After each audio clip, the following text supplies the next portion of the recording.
ও নিতাই, আরে ও নিতাই, বাড়ি চললি নাকি রে? এবেলার কাজ শেষ করে আসলাম দাদা। গরুর জন্য ঘাসগুলো নিয়ে বাড়িতে যাচ্ছি। খিদেও লেগে গেছে তো। আরে এদিকে আয়, একটু বস, জিরিয়ে যা। বাড়িতেই তো চলে যাচ্ছিস। হ্যাঁ, তা দিনকাল কেমন যাচ্ছে রে নিতাই? আর দিনকাল রে ভাই, সারা দিন বাইরে খেটে মরি, আবার বাড়িতে গিয়ে বউয়ের হুকুম শুনতে শুনতে পাগল হয়ে যাই। সে কি দাদা, তুমি কি বউকে খুব ভয় পাও নাকি? কেন, তুই তোর গিন্নিকে ভয় পাস নে মনে হচ্ছে? হ্যাঁ, আরে রাখো তো এসব কথা। সব পুরুষের ওই একই সমস্যা। বাইরে তুমি যাই হও না কেন, বাড়িতে গেলে বউ যা বলবে তাই। হ্যাঁ রে, একদম ঠিকই বলেছিস। আগে জানলে তো বিয়েটাই করতাম না। আচ্ছা আচ্ছা, ওসব কথা বাদ দাও এখন। হ্যাঁ, তোকে যে কথার জন্য ডাক দিলাম আর কি। হ্যাঁ হ্যাঁ, বল দেখি, কি বলবি? প্রকাশ আমাকে বলছিল তোদের বাড়িতে নাকি এক বড় বড়ই গাছ আছে। হ্যাঁ রে, বাবার হাতের গাছ ওটা। বেশ বড় গাছ, অনেক বড়ই ধরে, আর খেতেও বেশ ভারী মজার। তা না হয় হলো, কিন্তু প্রকাশ তো বড়ই গাছটা আর রাখতে চায় না। ও আমাকে বলল আমি যেন এ নিয়ে তোর সাথে একটু কথা বলি, বুঝলি? বড়ই গাছে আবার ওর কি সমস্যা হচ্ছে? আর আমি ও গাছ কাটতে দিতে পারবো না।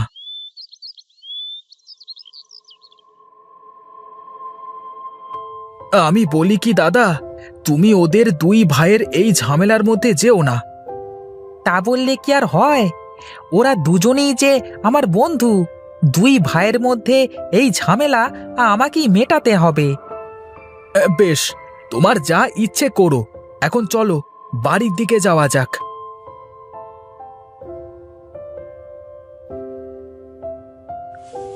আহ, কত করে বললা এই আবর্জনাটা উঠান থেকে কেটে ফেলো। আমার কথা কে শোনে?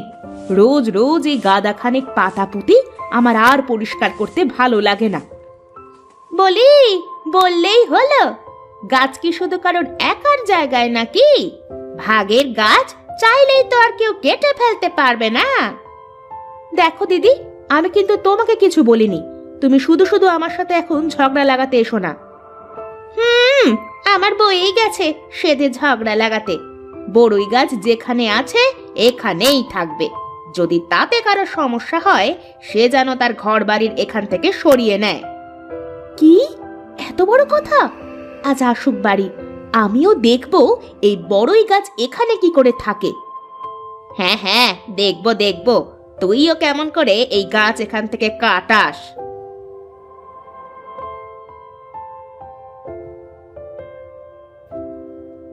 কি হয়েছে গিন্নি? সেই 2 মাইল দূর থেকে তোমার গলা শোনা যাচ্ছে। কি আর হবে, যাও তুমি আগে বসো গিয়ে, গোয়ালে ওদের খেতে দাও।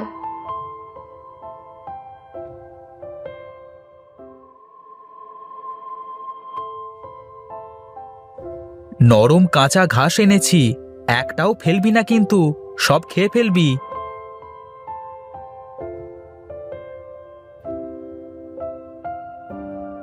কি গো, মুখ চোখ ওভাবে পেঁচার মতো করে বসে আছো কেন? এ বাড়িতে তো থাকাই মুশকিল হয়ে যাচ্ছে গো। তোমার ছোট ভাইয়ের বউ আমাকে যখন তখন যা তা বলে। আমি বলতে গেলেই তো ঝগড়া বেঁধে যাবে। আহা, তোমাদের কি নিয়ে এত ঝগড়া বাঁধে বলো তো? কি নিয়ে আবার? তোমাকে আগেই বলেছিলাম আলাদা হওয়ার সময় সবকিছু আলাদা করে নিবা।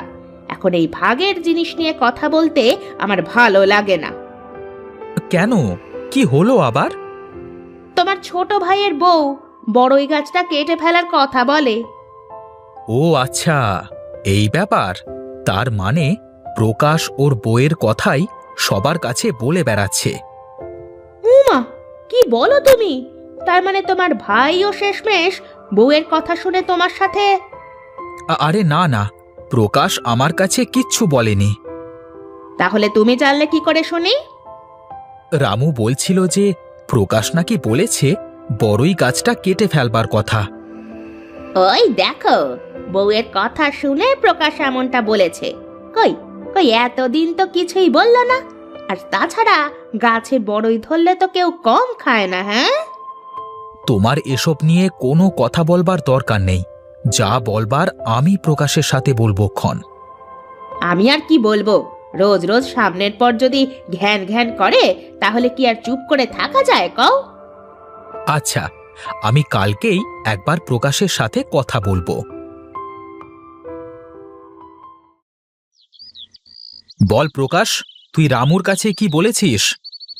কি আর বলবো, উঠোনের উপর এই বড়ই গাছটা এই শুধু শুধু রেখে কি লাভ দাদা? দেখো না, এই পাতা পড়ে উঠোন কিভাবে নোংরা হয়ে আছে। এ কি কথা বলছিস রে প্রকাশ? এই গাছটা বাবা তোকে আর আমাকে সাথে করে একসাথে লাগিয়েছিল, তোর কি কিছুই মনে নেই? আমার সব মনে আছে দাদা। আমি বড়ই খাওয়ার জন্য কান্না করেছিলাম বলে বাবা এই গাছটা এনে উঠোনে লাগিয়ে দিয়েছিল। বাবার এই স্মৃতি তুই মুছে ফেলতে চাস? এই দেখো দাদা, আমি তো এখন আর ছোট নেই, আর এখন আমি বড়ই খাইও না। তাছাড়া রোজ রোজ উঠোনে এত ময়লা হলে কি আর ভালো লাগে? বুঝেছি, তার মানে এখন এই গাছের কোনো মূল্য নেই তোর কাছে। ঠিক আছে, কালই তুই তোর ভাগে যে ডালগুলো গেছে না, ওগুলো কেটে ফেলিস। আমার এদিকে যে ডালগুলো আছে ওগুলো থাক। ঠিক আছে দাদা, তবে তাই হবে।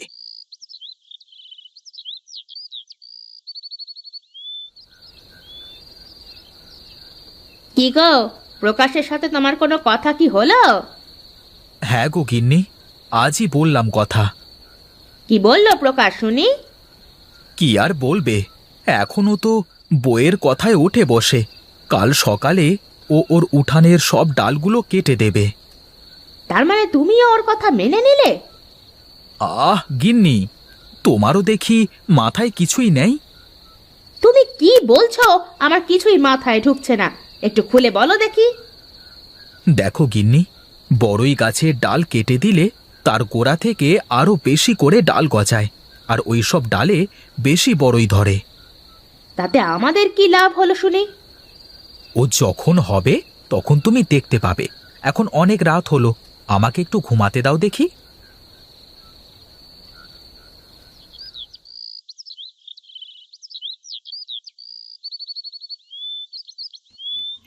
একদম গোড়া মেরে কেটে দাও, যাতে আর কোনো ডাল এদিকে না আসে। তুমি চিন্তা করো না গিন্নি, আমি ঠিকই কাটছি। তাহলে ডালগুলো তুই কেটেই ফেললি প্রকাশ? হ্যাঁ দাদা, আমার এছাড়া আর কিছু করবার নেই। ঠিক আছে, কিন্তু গাছে যদি বড়ই ধরে তাহলে তখন আবার বড়য়ের ভাগ চাইবি না তো? আমি তো আমার ভাগের ডালগুলো সব কেটেই নিলাম, আমি আবার কেন বড়য়ের ভাগ চাইবো? হ্যাঁ, থাকবে থাকবে, মনে না রাখলে কি আবার হবে? ওগো চলো, এবার ঘরে চলো।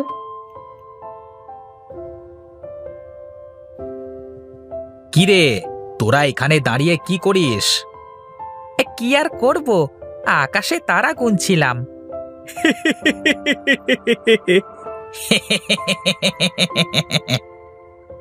কি রে, তোরা হাসছিস কেন? তুই দিনের বেলায় আকাশে তারা পেলি কোথায় শুনি? অনেক কিছু আছে যা আমরা খালি চোখে দেখতে পাই না। এই তোরা দেখতে পাচ্ছিস নে, এটা তোদের সমস্যা। হয়েছে হয়েছে, তোর সাথে কথায় পারা যাবে না। তারপর তোদের বড়ই গাছের সমস্যা শেষ হয়েছে রে?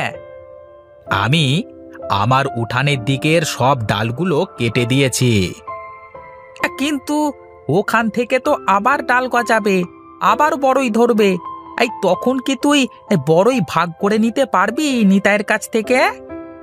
আরে তা তো ঠিক, আমি তো এই কথা আগে ভাবিনি। আচ্ছা, সে পরে দেখা যাবে। এখন তো আপাতত ঘরে শান্তি আছে, এতেই চলবে। হ্যাঁ, বেঁচে গেলি যে তোর দাদা নিতাই ভালো মানুষ, তা না হলে অনেক কিছুই ঠিক পেতিস রে প্রকাশ। আচ্ছা আচ্ছা, তোরা থাক, আমার আবার বাড়িতে একটু কাজ আছে, যাই আমি এখন।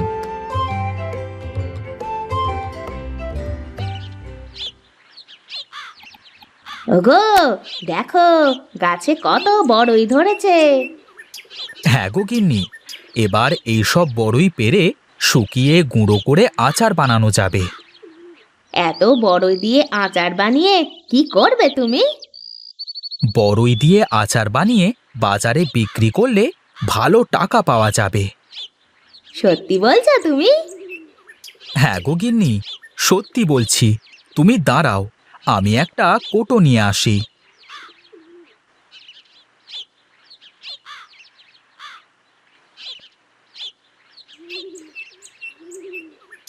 গিন্নি, এবার এই বড়ইগুলো সব রোদে শুকাতে দাও, তারপর আচার বানানো যাবে।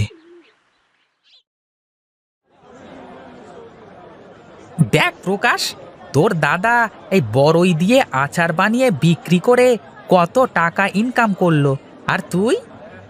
আমার কি দোষ? সব দোষ আমার গিন্নির। এই শোন প্রকাশ, এই ঘরের মেয়ে মানুষের কথা না সব সময় শুনতে নেই।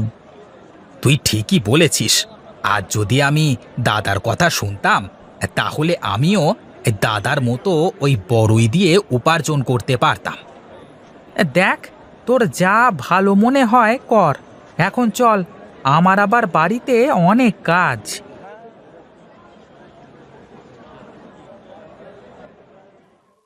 প্রকাশ, কই রে? একটু বাইরে আয় দেখি। বলো দাদা, কি বলবে? এ এ এ কিসের টাকা দাদা? ওরে, এ তোর ভাগের টাকা। বাবার হাতের কাছে আমারও যেমন অধিকার আছে, তোরও সমান অধিকার আছে। কিন্তু দাদা, কোনো কিন্তু না। আমি সব বড়ই দিয়ে আচার বানিয়ে সেগুলো বিক্রি করে এই টাকাগুলো পেয়েছি। যেহেতু তুই বড়ই গাছের অর্ধেক ভাগীদার, তাই অর্ধেক টাকা তোর। আমাকে আমাকে তুমি মাফ করে দাও দাদা, আমি তোমার মনে কষ্ট দিয়েছি। আমাদের অনেক বড় ভুল হয়ে গেছে দাদা, আমাদের আপনি মাফ করে দেন। ঠিক আছে ঠিক আছে, এখন থেকে বড়ই গাছটার ভালো করে খেয়াল রাখিস প্রকাশ। এই গাছটা যতদিন থাকবে ততদিন বাবার আশীর্বাদ আমাদের সাথে থাকবে। তুমি তুমি কোনো চিন্তা করো না দাদা, এখন থেকে বড়ই গাছটাকে আমি খুব যত্ন করব। বেশ, এখন আমি চলি তাহলে। গিন্নি আবার রেগে আছে, গিয়ে আগে তাকে শান্ত করি।